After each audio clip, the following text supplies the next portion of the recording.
d'un geste, d'un applaudissement, d'un cri joyeux peut-être, leur montrer qu'on est là à leur côté et qu'on les applaudit et qu'on les encourage. On essaye juste comment vous faites? L'autre cercle, c'est une association de référence sur l'inclusion des personnes LGBT+, donc quelle que soit leur orientation sexuelle ou leur identité ou expression de genre, qui œuvre dans le monde du travail pour accompagner les employeurs dans la mise en place de politiques LGBT+. On est présent sur l'ensemble du territoire français à travers 11 associations locales ou délégations et on fédère un écosystème d'environ 400 employeurs. Cette cérémonie permet tout d'abord de mettre en avant des personnes, des parcours, des diversités qui composent la société et qu'on ne voit pas assez.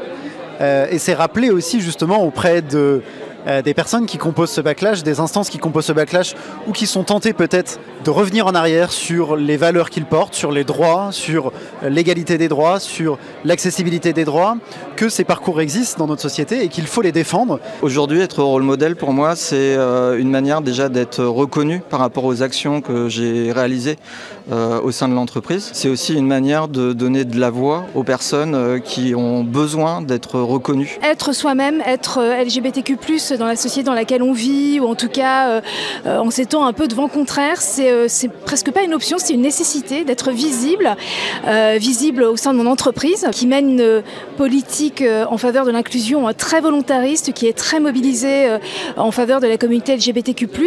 Donc c'est aussi de montrer à mes collègues que chez Carrefour, on peut oser être soi-même, avancer sans masque. En fait, se rendre visible un jour, on l'évoque parce que y a plusieurs manières d'être LGBT+ au travail. Certaines personnes le subissent parce qu'elles ne sont pas visibles, elles le vivent de façon cachée. D'autres le vivent de façon cachée, mais c'est un choix personnel. D'autres vont être visibles parce qu'ils auront choisi de faire leur coming out. Et d'autres ont fait leur coming out, mais le regrettent. Donc on doit travailler sur ces 4 dimensions.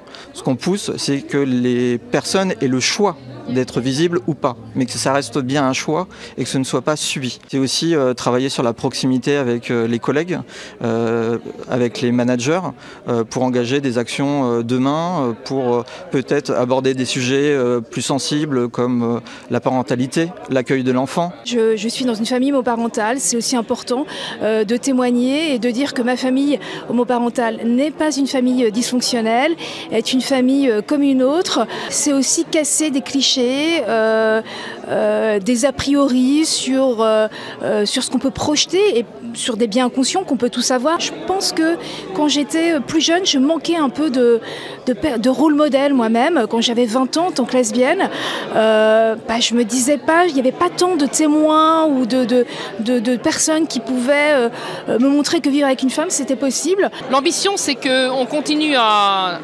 augmenter le nombre de rôles modèles, le nombre d'employeurs publics et privés qui s'investissent sur ces sujets.